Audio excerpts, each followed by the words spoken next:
आज हम जानेंगे द डोपामिन डिसिप्लिन बुक के बारे में। तो चलिए शुरू करते हैं। Chapter 1 the pleasure prison, how dopamine controls you. मान लीजिए आप सुबह उठे और सबसे पहले फोन हाथ में लिया। नोटिफिकेशन खुले, सोशल मीडिया स्क्रॉल हुआ और अचानक दिमाग में हल्की सी खुशी की लहर दौड़ी। यही है डोपामिन का खेल, वो छोटा सा केमिकल जो आपके हर छोटे काम के पीछे हिडन रिवॉर्ड सिस्टम बना देता है। सोचिए, जब आप एक एक करके रील्स देखते जाते हैं तो आपको लगता है कि आप बस टाइम पास कर रहे हैं, लेकिन असल में आपका दिमाग बार बार उस छोटी सी खुशी की खुराक के पीछे भाग रहा है। डोपामिन आपको बांध लेता है, जैसे किसी कैदी को धीरे धीरे जंजीर में बांधा जाता है। यह सच है कि डोपामिन गलत नहीं है। ये वही केमिकल है जो आपको खाने की इच्छा दिलाता है, काम करने का एनर्जी देता है या किसी दोस्त से मिलने पर मुस्कुराने का कारण बनता है। लेकिन समस्या तब होती है जब दिमाग को असली खुशी और नकली खुशी में फर्क समझ नहीं आता।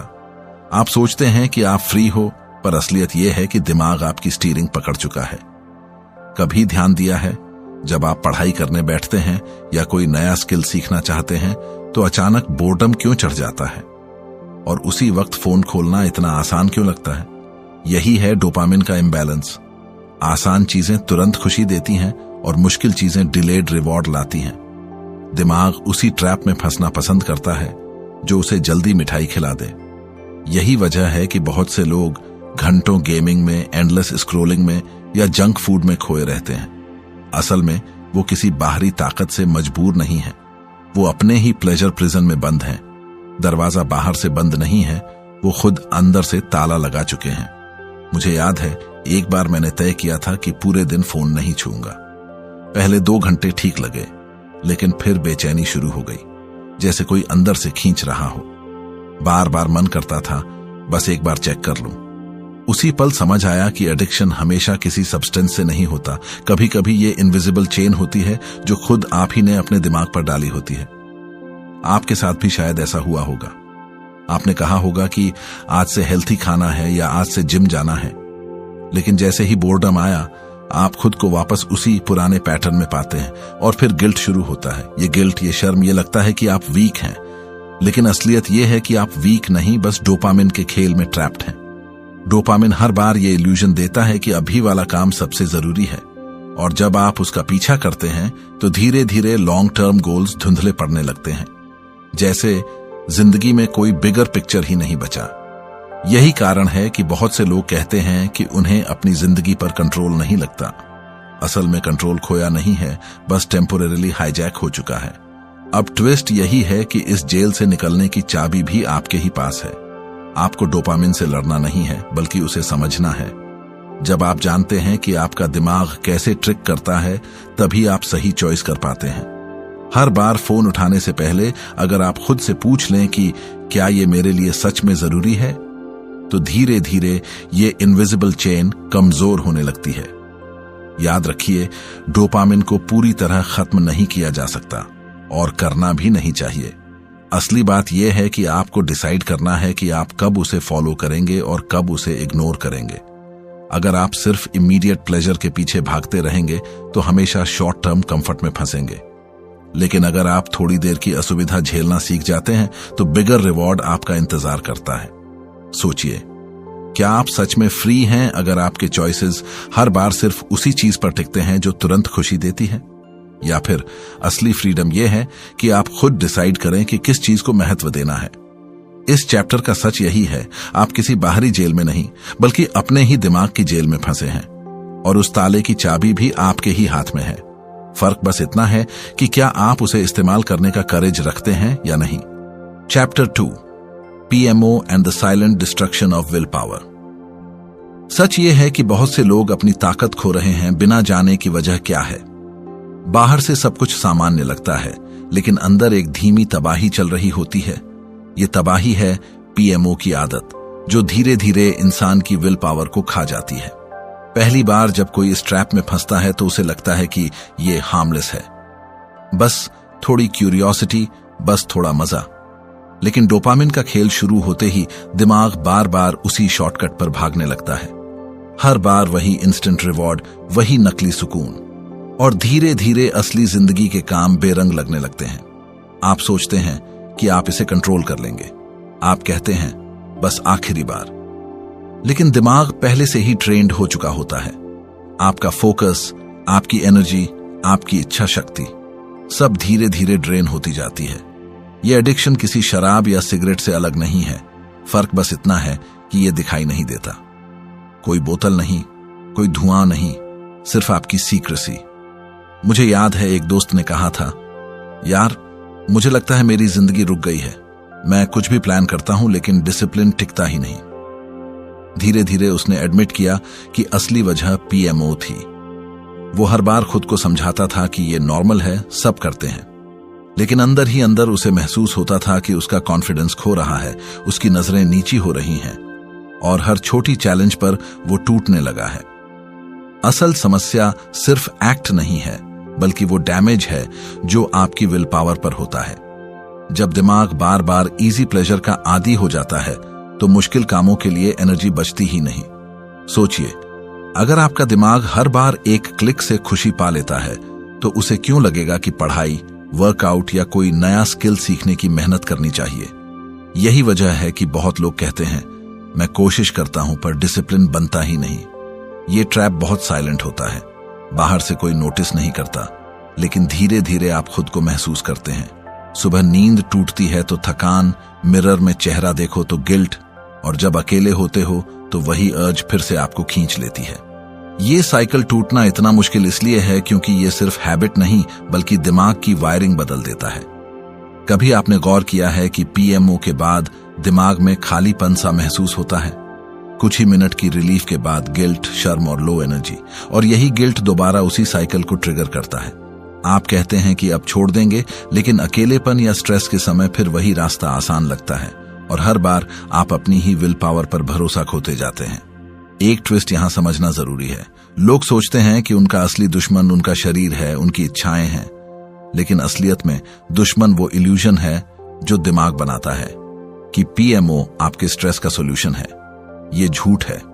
असली स्ट्रेस वहीं खड़ा रहता है और ऊपर से आपकी ताकत कम हो जाती है, जैसे कोई सैनिक युद्ध में हथियार फेंककर बार बार सरेंडर कर रहा हो। लेकिन सच्चाई ये भी है कि जिस ताकत को आपने खोया है वो वापस आ सकती है। विल पावर कोई परमानेंट गिफ्ट नहीं, ये मसल की तरह है। हर बार जब आप अर्ज पर काबू पाते हैं ये मसल मजबूत होता है, और हर बार जब आप फॉल करते हैं तो ये कमजोर होता है। फर्क बस इतना है कि क्या आप फिर उठने की हिम्मत रखते हैं। सोचिए, आप किस तरह के इंसान बनना चाहते हैं? वो जो हर बार अपनी वीकनेस के सामने झुक जाता है, या वो जो धीरे धीरे अपनी ताकत रिक्लेम करता है? हाँ, मुश्किल है, विथड्रॉवल आता है, बेचैनी होती है, लेकिन ये टेम्परेरी है।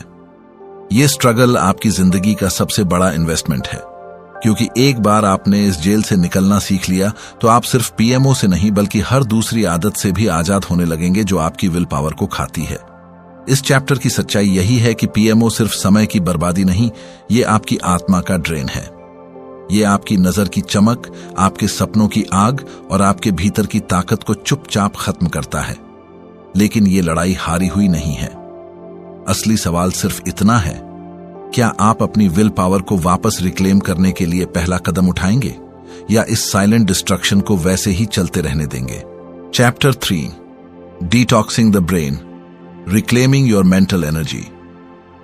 मैं सोच रहा था और अचानक एहसास हुआ कि दिमाग भी एक कमरे की तरह होता है। अगर उस कमरे में हर जगह सामान बिखरा हो, धूल जमी हो, पुराने अखबार पड़े हों, तो उसमें बैठने से ही थकान लगती है। ठीक उसी तरह हमारा दिमाग भी क्लटर से भर जाता है, नोटिफिकेशन की आवाजों से, एंडलेस वीडियोस से और उन हजारों छोटी छोटी चीजों से जो हमारी एनर्जी चूस लेती हैं। जब दिमाग थका हुआ महसूस करता है तो उसकी वजह हमेशा बड़ी नहीं होती। कई बार बस इतना होता है कि आप हर छोटी डिस्ट्रैक्शन को अंदर आने देते हैं, जैसे खिड़की खुली छोड़ दी और हर बार धूल, धुआं और शोर अंदर आता रहा। धीरे धीरे वो कमरा इतना भारी हो जाता है कि आपको खुद भी समझ नहीं आता कि आपको आराम चाहिए या बस थोड़ा सुकून। डोपामिन यही करता है। हर बार जब आप छोटी छोटी खुशी के पीछे भागते हैं तो दिमाग थोड़ा और गंदा हो जाता है। वो साफ कमरा जो फोकस और क्लैरिटी दे सकता था अब बिखर जाता है। यही वजह है कि बहुत से लोग कहते हैं कि उनका दिमाग हमेशा थका हुआ लगता है, चाहे वो कितना भी सो लें। नींद पूरी हो सकती है, लेकिन दिमाग डिटॉक्स हुए बिना हल्कापन कभी नहीं आता। डिटॉक्स का मतलब सिर्फ फोन से दूर रहना नहीं है। डिटॉक्स का मतलब है अपने दिमाग को वो ब्रीथिंग स्पेस देना जो वो डिजर्व करता है। जैसे कभी आपको अकेले टहलते हुए अचानक शांति मिलती है, या किसी पुराने गाने में यादें लौट आती हैं। वो मोमेंट्स असल में डिटॉक्स होते हैं, जहां दिमाग खुद को रीसेट करता है। लेकिन समस्या ये है कि आज की दुनिया डिटॉक्स होने नहीं देती। हर जगह एक नया वीडियो, नया ट्रेंड, नया नोटिफिकेशन आपका इंतजार कर रहा है। और अगर आप थोड़ी देर के लिए भी खाली रहते हैं तो बेचैनी होने लगती है, जैसे दिमाग पूछ रहा हो, अब मुझे क्या खिलाओगे? यही बेचैनी बताती है कि आपके अंदर डिटॉक्स की जरूरत कितनी गहरी है। मुझे याद है एक बार मैंने खुद पर एक्सपेरिमेंट किया। पूरा दिन इंटेंशनली स्लो चलाने की कोशिश की। कोई फास्ट स्क्रोलिंग नहीं, सिर्फ नॉर्मल वॉक, नॉर्मल खाना और हर काम में अवेयरनेस। शुरू के कुछ घंटे मुश्किल लगे, बेचैनी हुई, बार बार फोन की तरफ हाथ गया, लेकिन शाम तक लगा जैसे दिमाग का बोझ उतर गया हो। अचानक आइडियाज आने लगे, बातें क्लियर लगने लगीं। तब समझ आया कि डिटॉक्स लग्जरी नहीं, जरूरत है। आपने भी शायद नोटिस किया होगा, जब आप नेचर में जाते हैं, किसी पार्क में बैठते हैं या पहाड़ों की हवा लेते हैं, तो अचानक दिमाग हल्का लगता है। ऐसा क्यों होता है? क्योंकि वहां डिस्ट्रैक्शंस नहीं होते। वहां हर चीज नेचुरली धीमी है। आपकी नजरें हर सेकंड नए रिवॉर्ड की उम्मीद नहीं करती। यही नेचुरल डिटॉक्स है। लेकिन सवाल यह है कि रोजमर्रा की जिंदगी में इसे कैसे लाएं? क्योंकि हम सबके पास पार्क में भागने या पहाड़ों पर जाने का ऑप्शन नहीं होता। असली डिटॉक्स शुरू होता है छोटे छोटे चॉइसेस से, जैसे सुबह उठते ही फोन न छूना, दिन में थोड़ी देर बस चुपचाप बैठना, या रात को स्क्रीन की जगह पेपर पढ़ना। ये सब छोटे स्टेप हैं, लेकिन दिमाग को रीसेट करने में पावरफुल होते हैं। एक ट्विस्ट यहां छिपा है। बहुत लोग सोचते हैं कि डिटॉक्स का मतलब है पूरी तरह से एस्केप कर जाना, लेकिन असली डिटॉक्स भागना नहीं है, बल्कि अपने दिमाग को ट्रेन करना है कि वो हर वक्त डोपामीन के पीछे भागे नहीं। जब आप खुद से कहते हैं, हां मैं बोर्डम झेल सकता हूं, तब डिटॉक्स सच में काम करता है। क्योंकि बोर्डम से भागना ही आपको दोबारा उसी ट्रैप में ले जाता है। सोचिए, जब आपका दिमाग साफ होता है तो आप कितनी क्लैरिटी से सोच पाते हैं। डिसीजंस आसान लगते हैं, छोटी चीजों में खुशी मिलती है, और सबसे बड़ी बात, आपके पास अपनी एनर्जी होती है जो वरना बेकार स्क्रोलिंग और ओवर स्टिमुलेशन में बर्बाद हो जाती है। यही एनर्जी असल में आपकी जिंदगी का फ्यूल है। इस चैप्टर का सच यही है, दिमाग डिटॉक्स कोई फैंसी कॉन्सेप्ट नहीं है, ये सर्वाइवल की जरूरत है। अगर आप हर दिन थोड़ा थोड़ा अपने दिमाग को साफ नहीं करेंगे तो धीरे धीरे वो भारी होता जाएगा और आपकी जिंदगी डल लगने लगेगी। लेकिन जैसे ही आप डिटॉक्स करना सीखते हैं, आप अपने मेंटल एनर्जी को रिक्लेम कर लेते हैं, और वही एनर्जी आपको वो इंसान बनाती है जो अपने गोल्स, अपने सपनों और अपने असली सेल्फ के साथ जुड़ा रहता है। Chapter 4, discipline over desire, training the inner warrior. कभी कभी जिंदगी में सबसे बड़ा दुश्मन बाहर नहीं, बल्कि हमारे अपने अंदर छिपा होता है। वो दुश्मन है हमारी इच्छाएं, जो हमें आसान रास्ते की तरफ धकेलती हैं। और सच ये है कि सिर्फ इच्छाओं के पीछे भागते रहना हमें धीरे धीरे हॉलो बना देता है। असली ताकत तब बनती है जब हम सीखते हैं कि अपनी इच्छाओं को कंट्रोल कैसे करना है। यही है डिसिप्लिन, और यही है अंदर का योद्धा।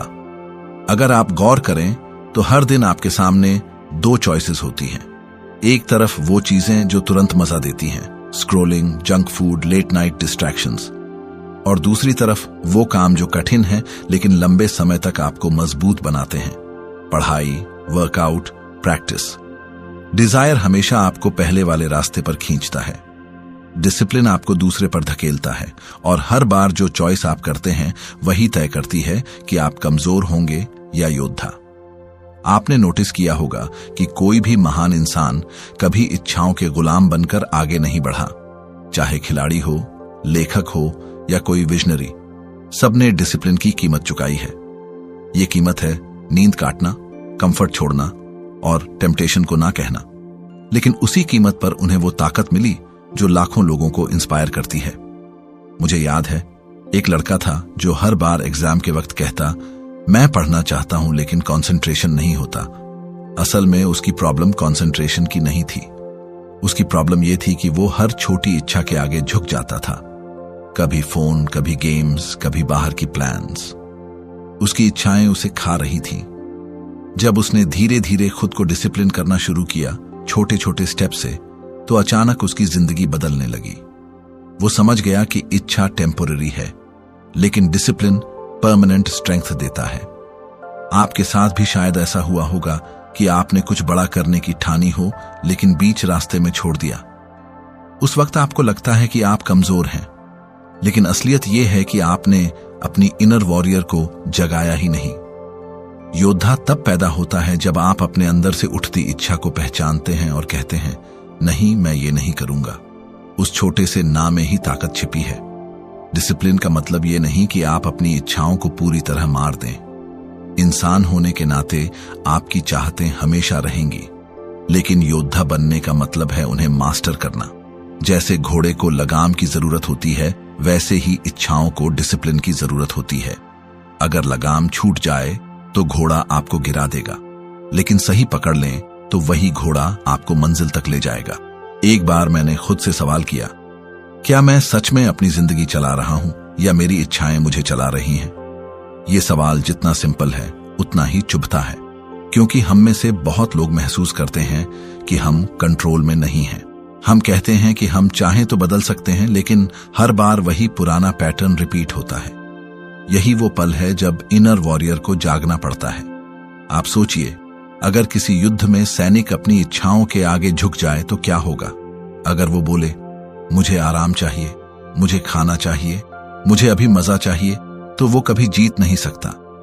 असली जीत उसी की होती है जो खुद पर काबू पाले। जिंदगी भी एक युद्ध है। हर दिन टेम्पटेशंस, डिस्ट्रैक्शंस और डिजायर से लड़ाई होती है, और इस युद्ध का योद्धा वही है जो डिसिप्लिन को आर्मर बनाता है। शुरुआत में ये लड़ाई बहुत कठिन लगती है। आपको लगेगा कि हर बार इच्छाएं जीत रही हैं, लेकिन जैसे जैसे आप छोटी छोटी जीत हासिल करते हैं, वैसे वैसे आपका वॉरियर स्ट्रांग होता जाता है। हर बार जब आप फोन उठाने से खुद को रोकते हैं, हर बार जब आप कंफर्ट जोन से बाहर निकलते हैं, वो इनर वॉरियर एक नया आर्मर पा लेता है। और एक दिन आप पीछे मुड़कर देखते हैं और समझते हैं कि वही लड़ाई जिसने आपको तोड़ने की कोशिश की थी, उसने ही आपको स्ट्रॉन्गेस्ट बना दिया। तब आपको एहसास होता है कि डिसिप्लिन कोई सजा नहीं, बल्कि आपकी असली आजादी है। इस चैप्टर का सच यही है, डिजायर हमेशा आपको छोटा रखेगा, डिसिप्लिन ही आपको बड़ा बनाएगा। अगर आप सच में अपनी इनर वॉरियर को ट्रेन करना चाहते हैं, तो हर दिन छोटे छोटे फैसलों में डिसिप्लिन चुनना शुरू करें, क्योंकि असली योद्धा वही है जो अपनी तलवार दूसरों पर नहीं, बल्कि अपनी इच्छाओं पर चलाता है। Chapter 5, clarity is the new high. कभी कभी जिंदगी बिना वजह धुंधली लगती है, जैसे आंखें खुली हों लेकिन सामने सब धुंधला फैला हो। आप कुछ करना चाहते हैं, लेकिन समझ ही नहीं आता कि कहां से शुरू करें। यही है क्लैरिटी की कमी। और सच तो यह है कि क्लैरिटी मिलना किसी नशे से कम नहीं। जब आपके अंदर साफ तस्वीर बनती है तो अचानक सब हल्का लगने लगता है, जैसे बोझ उतर गया हो। डोपामिन हमें बार बार तात्कालिक मजे की तरफ धकेलता है, लेकिन क्लैरिटी हमें डायरेक्शन देती है। मजा थोड़ी देर टिकता है, डायरेक्शन हमेशा साथ रहती है। आप सोचते होंगे कि आपको एनर्जी क्यों नहीं मिलती, फोकस क्यों टूटता है, या छोटी सी बात भी इतनी भारी क्यों लगती है। असल वजह यह है कि आपका दिमाग हर तरफ दौड़ रहा है, लेकिन पता ही नहीं कि उसे कहां जाना है। जैसे कोई गाड़ी फुल स्पीड पर चल रही हो, लेकिन स्टीयरिंग पकड़ी ही न गई हो। जब आपके गोल्स धुंधले होते हैं तो आप आसानी से ट्रैप में फंस जाते हैं। कभी दोस्त का कंपैरिजन, कभी सोशल मीडिया का प्रेशर, कभी दूसरों की एक्सपेक्टेशंस, और धीरे धीरे आप खुद को भूल जाते हैं। लेकिन क्लैरिटी आते ही चीजें पलट जाती हैं, क्योंकि क्लैरिटी आपको सिर्फ रास्ता नहीं दिखाती, क्लैरिटी आपको नॉइज से बचाती है। मुझे याद है, एक वक्त ऐसा भी आया था जब मैं हर चीज एक साथ करने की कोशिश कर रहा था। नई आदतें, नए प्लान्स, नए टारगेट्स, लेकिन नतीजा ये हुआ कि मैं हर दिन थक कर गिरता था और कुछ पूरा भी नहीं कर पाता था। तब एहसास हुआ कि प्रॉब्लम मेरी मेहनत की नहीं थी, प्रॉब्लम मेरी क्लैरिटी की थी। मुझे पता ही नहीं था कि सबसे जरूरी क्या है। जब मैंने बैठकर खुद से पूछा कि मेरी लाइफ की असली प्रायोरिटी क्या है, तभी सारा बोझ हल्का हो गया। आपने नोटिस किया होगा कि जब कभी आपके दिमाग में अचानक कोई चीज क्रिस्टल क्लियर हो जाती है तो आप बिना पुश के काम करने लगते हैं। जैसे किसी एग्जाम से पहले अचानक आप पूरे फोकस से पढ़ने बैठ जाते हैं, या किसी रिलेशनशिप में कोई बड़ी रियलाइजेशन आते ही आप तुरंत फैसले ले पाते हैं। यही क्लैरिटी की ताकत है। ये आपके अंदर नेचुरल हाई पैदा करती है। क्लैरिटी पाने का पहला स्टेप ये मानना है कि अभी आपके अंदर कंफ्यूजन है। कई लोग इसे एडमिट ही नहीं करते, वो बस बहानों में खोए रहते हैं। टाइम नहीं है, लक साथ नहीं है, दुनिया अनफेयर है। लेकिन सच ये है कि उनके पास डायरेक्शन ही नहीं है, और डायरेक्शन के बिना कोई भी एनर्जी बेकार हो जाती है। कभी आपने गौर किया है कि जब कमरा साफ सुथरा होता है तो अचानक मन भी हल्का लगता है, और जब हर जगह सामान बिखरा होता है तो बेचैनी बढ़ जाती है। दिमाग भी वैसा ही है। अगर अंदर कंफ्यूजन भरा है तो आपका मूड, आपका कॉन्फिडेंस सब गड़बड़ा जाएगा। लेकिन जैसे ही क्लैरिटी आती है वैसे ही सब कुछ व्यवस्थित हो जाता है। एक ट्विस्ट यहां है, क्लैरिटी आपको बाहर से नहीं मिलती। आप जितना भी लोगों से सलाह लें, जितना भी दूसरों को फॉलो करें, वो क्लैरिटी हमेशा टेम्पररी होगी। असली क्लैरिटी तब आती है जब आप अपने अंदर झांकते हैं और खुद से पूछते हैं, मैं सच में क्या चाहता हूं? जब ये आंसर साफ हो जाता है तो फिर बाहर की आवाजें डिस्टर्ब करना बंद कर देती हैं। क्लैरिटी सिर्फ डिसीजन मेकिंग आसान नहीं करती, ये आपकी एनर्जी मल्टीप्लाई कर देती है। जब दिमाग क्लियर होता है तो काम बोझ नहीं लगता, काम पर्पसफुल लगता है। और पर्पसफुल काम करते वक्त जो खुशी मिलती है वो किसी भी एडिक्शन से ज्यादा पावरफुल हाई है। ये हाई टेम्पररी नहीं, सस्टेनेबल होता है। सोचिए, अगर आपके पास हर सुबह उठते ही क्लियर विजन हो कि आज आपको क्या करना है, तो आपकी जिंदगी कितनी आसान लगेगी। कोई कंफ्यूजन नहीं, कोई गिल्ट नहीं, बस साफ डायरेक्शन। और यही डायरेक्शन आपको धीरे धीरे आपके बिगर गोल्स तक ले जाएगी। इस चैप्टर का सच यही है, क्लैरिटी ही नया हाई है। दुनिया आपको हर तरफ डिस्ट्रैक्शंस देगी, लेकिन अगर आपके पास साफ विजन है तो आप कभी खोएंगे नहीं। आपकी एनर्जी, आपका फोकस और आपकी हैप्पीनेस सब क्लैरिटी से जुड़ा है। और जिस दिन आपने अपने अंदर ये क्लैरिटी पाली, उसी दिन से आपकी जिंदगी आपके कंट्रोल में आने लगती है। Chapter 6, unleashing strength through self mastery. सोचिए, अगर आप अपनी ही ताकत को अनलॉक कर पाते तो आपकी जिंदगी कैसी होती। बाहर की लड़ाइयां आसान हो जाती, क्योंकि असली लड़ाई तो अंदर की है। जब इंसान अपने दिमाग, अपनी इच्छाओं और अपनी आदतों पर काबू पा लेता है तो वो ऐसा पावर महसूस करता है जो किसी और से उधार नहीं लिया जा सकता। यही है सेल्फ मास्टरी, और यही है वो चाबी जो आपकी असली स्ट्रेंथ को खोलती है। बहुत लोग सोचते हैं कि ताकत मसल्स से आती है या पैसे से आती है, लेकिन सच्चाई ये है कि सबसे गहरी ताकत आपके अंदर डिसिप्लिन, पेशेंस और कंट्रोल से आती है। अगर आपका दिमाग हर बार छोटी छोटी इच्छाओं के आगे झुक जाता है तो चाहे बाहर से आप कितने भी स्ट्रांग दिखें, अंदर से आप हॉलो रहेंगे। सेल्फ मास्टरी का मतलब परफेक्ट होना नहीं है। इसका मतलब है खुद को पहचानना, अपनी कमजोरियों को देखना और फिर धीरे धीरे उन पर काम करना। जैसे कोई कारीगर लकड़ी को काटकर शेप देता है, वैसे ही आपको खुद को शेप देना होता है। और ये प्रोसेस आसान नहीं होता। इसमें दर्द होता है, इसमें बार बार गिरना पड़ता है, लेकिन हर बार जब आप उठते हैं तब आपकी ताकत दुगुनी हो जाती है। मुझे याद है, एक लड़का था जो हर बार गुस्से में अपना कंट्रोल खो देता था। छोटी सी बात पर चीखना, रिश्ते तोड़ना और फिर गिल्ट में डूब जाना। उसने सोचा कि उसकी प्रॉब्लम लोग हैं, लेकिन धीरे धीरे उसने समझा कि असली प्रॉब्लम उसका खुद पर कंट्रोल न होना था। जब उसने मेडिटेशन शुरू किया, छोटे छोटे पॉज लेना सीखा और गुस्से को ऑब्जर्व करना सीखा, तभी उसकी जिंदगी बदलनी शुरू हुई। यही है सेल्फ मास्टरी, अपने ही माइंड को दोस्त बना लेना। आप भी नोटिस कीजिए, जब आप किसी अर्ज पर काबू पाते हैं तो आपको अंदर से कैसा फील होता है, जैसे किसी ने अंदर आग जला दी हो। वो छोटा सा जीत का एहसास आपको याद दिलाता है कि आप किसी एडिक्शन या हैबिट से बड़े हैं, और जितनी बार आप खुद को जीतते हैं उतनी बार आपकी स्ट्रेंथ बाहर भी दिखने लगती है। सेल्फ मास्टरी का एक बड़ा फायदा यह है कि ये आपको अनशेकेबल बना देता है। बाहर चाहे कोई भी स्टॉर्म आए, आप ग्राउंडेड रहते हैं। कोई इंसल्ट करे, कोई प्लान फेल हो जाए या कोई रिश्ते में चोट पहुंचा दे, अगर आपने अपने माइंड को कंट्रोल करना सीख लिया है तो आप टूटते नहीं, आप बस अडेप्ट करते हैं और आगे बढ़ते हैं। यही वो क्वालिटी है जो लीडर्स को बाकी लोगों से अलग करती है। एक ट्विस्ट यहां है, सेल्फ मास्टरी का मतलब इमोशंस को दबाना नहीं है। इसका मतलब है उन्हें समझना और सही दिशा देना। अगर आपको डर लग रहा है तो उसे इग्नोर करने से वो बढ़ेगा, लेकिन अगर आप उसे ऑब्जर्व करते हैं और फिर एक्शन लेते हैं तो वही डर आपकी ग्रोथ का फ्यूल बन जाता है। इसी तरह अगर आपको इच्छा खींच रही है तो उसे दबाने की जगह उसे रीडायरेक्ट करना सीखिए। यही कला आपको धीरे धीरे अनस्टॉपेबल बनाती है। सोचिए, अगर आपके पास ये ताकत हो कि कोई भी टेम्पटेशन, कोई भी स्ट्रेस या कोई भी फियर आपको कंट्रोल न कर सके, तो आपकी जिंदगी कितनी अलग होगी। आप सिर्फ सरवाइव नहीं करेंगे, आप थ्राइव करेंगे।